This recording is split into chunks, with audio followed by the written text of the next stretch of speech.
लूत अलैहिस्सलाम की कौम के साथ जो कुछ हुआ वो कुरान मजीद के अंदर एक बिखरा हुआ पामाल मजमून है।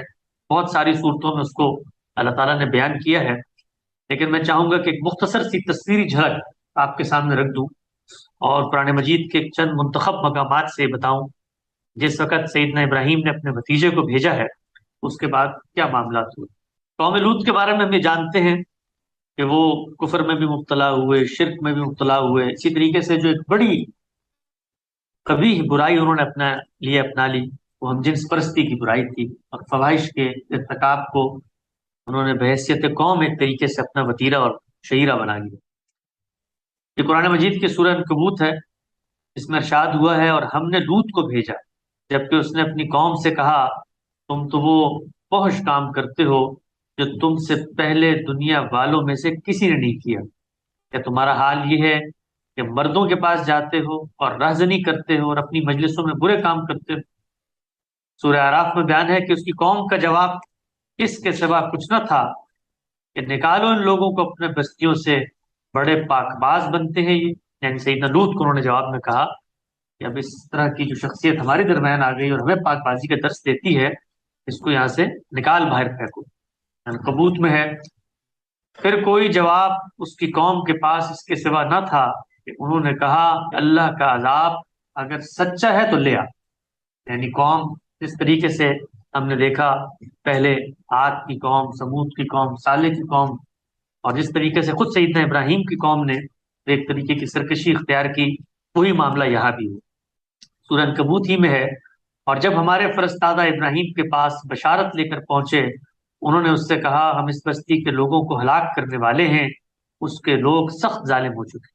यहाँ पर यह चीज भी मलूज रहे कि जिस मिशन पे सईदना इब्राहीम ने सईदना लूत को भेजा है, ऐसा नहीं है कि सईदना इब्राहीम अब उस मिशन से कोई अलहदा हैं या दस्तबरदार हैं, बल्कि एक तरीके से वो उसको देख रहे हैं, उसकी एक तरह से निगरानी कर रहे हैं।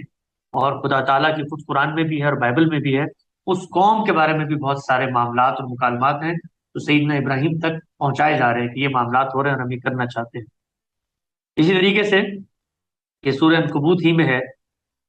इरशाद हुआ, और जब हमारे फरस्तादा इब्राहीम के पास बशारत लेकर पहुंचे तो उन्होंने कहा, हम इस बस्ती के लोगों को हलाक करने वाले हैं, इसके लोग सख्त जालिम हैं। सूरह जारियात में है, इब्राहीम ने कहा, ए फरस्तादगान इलाही, आपको क्या मुहिम दरपेश है। उन्होंने कहा, हम एक मुजरिम कौम की तरफ भेजे गए हैं ताकि इस पर पकी हुई मिट्टी के पत्थर बरसा दें, तो आपके रब के यहाँ से हद से गुजर जाने वालों के लिए निशान ज़दा है।